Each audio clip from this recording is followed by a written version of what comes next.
దేవుడికి వందనాలండి, పాస్టర్ గారికి వందనాలు, ఇక సంఘ పెద్దలందరికీ వందనాలు, సాంసమాకు వందనాలండి. నాకు 3 సంవత్సరాల నుంచి కడుపు నొప్పి వస్తుంది. మామూలుగా అయితే తగ్గేది కాదు, మామూలుగా ఇండిషన్ వేసుకున్న వల్ల ఎమ్మడే తగ్గేది. ఇంపాక్షన్ వచ్చేది కడుపుకి,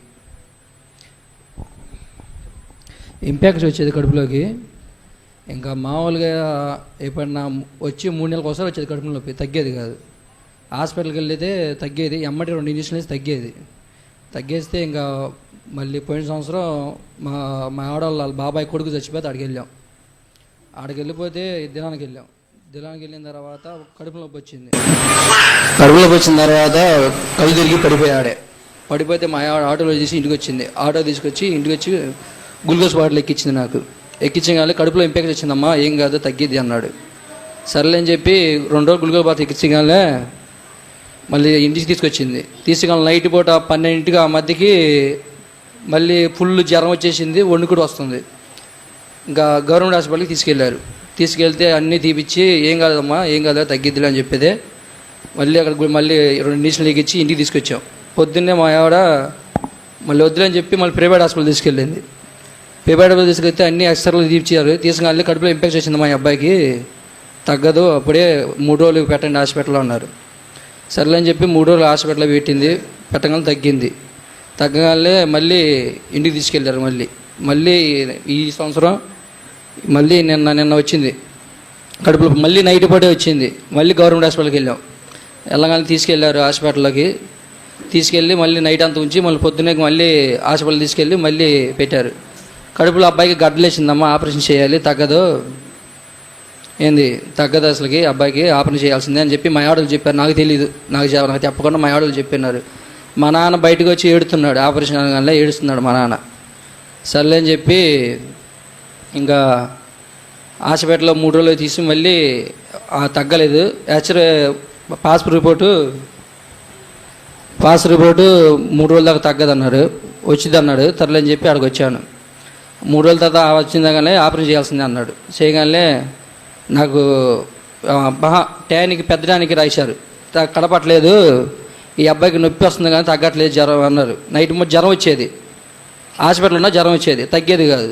అబ్బాయికి పెద్ద అమ్మ స్టానికి పెద్ద రాణిస్తారు, అక్కడ తెలిసిదేమో మొత్తం ఏందని చెప్తే ఆడ తీసుకెళ్ళాలి. లోపలికి పంపించేటప్పుడు ఇండిషన్ చేస్తానన్నారు. ఇండిషన్ చేస్తే అబ్బాయి జ్వరం ఫుల్గా వచ్చింది, భయపడకు నువ్వే అన్నారు.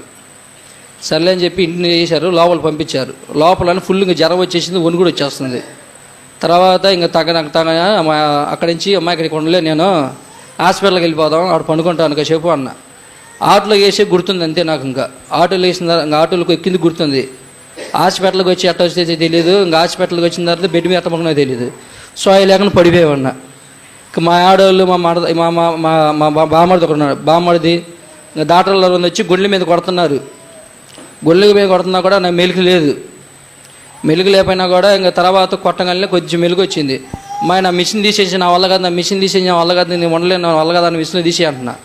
మెలుగు అసలు ఉండట్లేదు. ఉండపోయినా కూడా ఏమైందంటే ఇంక అమ్మాయి నేను చచ్చిపోతున్నాను, పిల్లలు జాగ్రత్త, నా వల్ల కాదు, నీ బతకలేను, నాకు ఊపిరాట్లేదు, నీ బతకలేను, పిల్లలు జాగ్రత్త అమ్మని చెప్పి మా ఆవిడతో చెప్పగానే మళ్ళీ కనుక కొంచెం అట్ట ఉండగానే స్వామి ఇంక నేను బతికితే మందిరంకి వస్తాను, సంవత్సరం మాకు వచ్చి సాక్ష్యం చెబుతాను, నన్ను బతికించని చెప్పి దేవుడితో కోరుకున్నాను.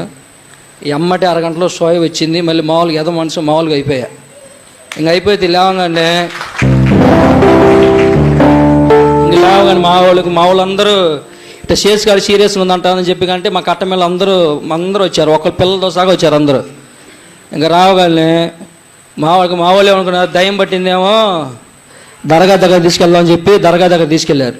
అక్కడ అంతరం వేయించారు. అంతరం వేయించగలి కడుపులు నొప్పి చిన్నగా వస్తుంది, తగ్గట్ల. ఆడించి మన హనుమంతరావు హాస్పిటల్కి తీసుకొచ్చారు నన్ను. హనుమంతరావు తీసుకురాగానే ఆయన మళ్ళీ తీసి లోపల అబ్బాయి గడ్డ ఉంది, ఆపరేషన్ చేస్తానమ్మా అన్నారు.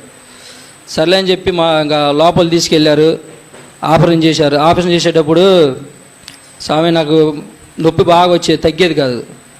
నేను అప్పుడే సంవత్సరం మామగారు వచ్చి ప్రార్థన చేసుకో, తగ్గిద్ది, నొప్పి రాదు నీకు అంటే. ఇంకా అప్పటి నుంచి ప్రార్థన చేస్తే నొప్పి ఉండేది కాదు ఇంకా నాకు.